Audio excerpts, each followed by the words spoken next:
I'm seeing here in the Carolinas and especially in the Southeast that these B value add assets are coming very, very close to brand new construction or even over new development. And they're coming close to Class A.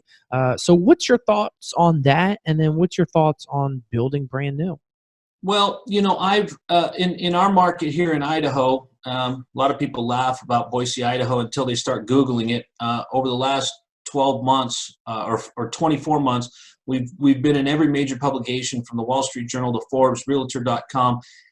Everybody has put us in their top 10 lists of places to retire, places to raise a family, all that kind of stuff.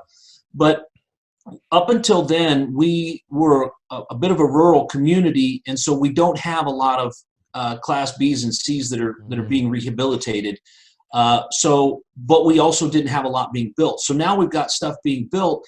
But the reality is, Chris, like we talked about, when you're taking an old building and putting lipstick on it and trying to get top dollar out of it, that's difficult. Patterns have changed. The way families live have changed. Expectations have changed. Oh, yeah, very much so. And you're still dealing with copper pipes. You're still dealing with old things.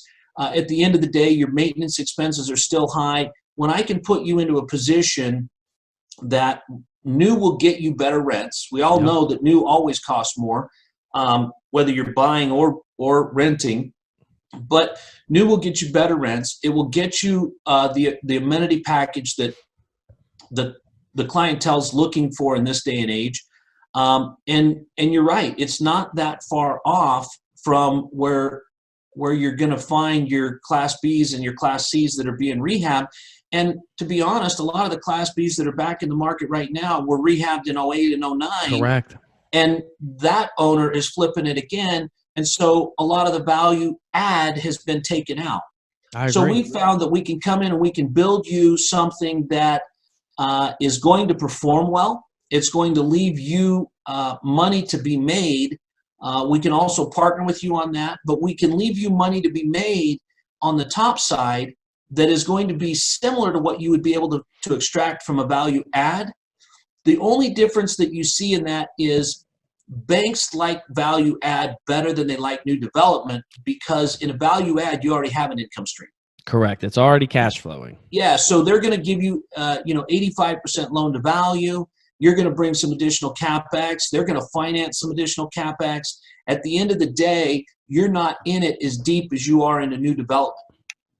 I agree. But new development's going to give you an edge, right? New development costs more for a reason because it's better and it's newer, and you're going to make more money on it. You just need to probably bring 30% to the deal instead of 15%. Correct. And I definitely agree with you. And, from that, like we chatted before this, is that there's a property that sold here in Charlotte for $399 a door, and just doing rough calculations, the developer who developed that, their profit to them or their investors it was over $32 million. In less than 3-4 years, because of their development costs. So yeah, I definitely agree with you when it comes to it. And I also think, I know there's a headache, there's always headaches when you own real estate, but when it comes to that value add, to me, it just makes sense to, go into a Class A or go into a new development, and especially Class A, where you don't have all those headaches of a heavy value add, maybe a light value add where new light fixtures, maybe towel backsplash in the kitchen. But other than that, it's not like a huge value add lift that you're doing, which can definitely cause a lot of headaches right now.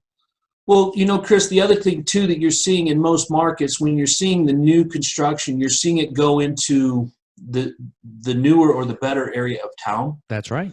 And so one of the things location matters. Yeah, it really does. When you're looking at taking down a value add, it's in the part of town that maybe be on the edge of resurging and reinventing itself. But right now, you're in a zip code nobody wants to be in. That is You're going to be part of that growth pattern, and that's great. You will be rewarded for that. But if you go out on the edge of where the new development is, you typically find that you're going to be in the the proper part of town or the chick part of town for the next 15 to 20 years, definitely through your life cycle that product. Very much so. And if you're buying a B asset, we don't focus on C, but if you're buying a B asset value add, and like you said, it's on the outskirts of those markets. When you're buying a property, and I've seen this, that when it's right there on the border, you're competing with these A class, and if these A class, even though the price difference may be there, me personally, I would rather purchase I'd rather rent a unit for $300 more if I know I'm going to get luxury amenities. Even though you're doing a value add play, everyone wants that $1 million home feel in an apartment complex. So it's hard to compete. Plus, like you said, location.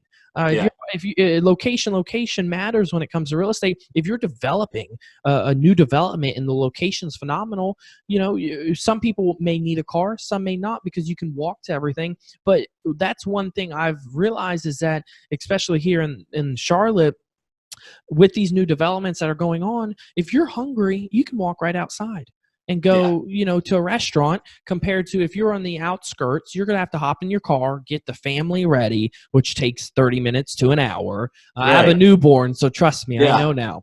I saw the pictures. Congratulations. Yeah, thank you. And I'm a stepdad, so all of that is, I think being a stepdad's harder than being a dad, but that's a whole nother podcast. It is. That's a different podcast for sure. But you're going to have to take 40 minutes to get everybody ready, make sure everyone's in the car, then go out to eat. And before you know it, you're 2-3 hours compared to if you lived in a very nice condo or apartment complex where you can walk out or even have it delivered to your door.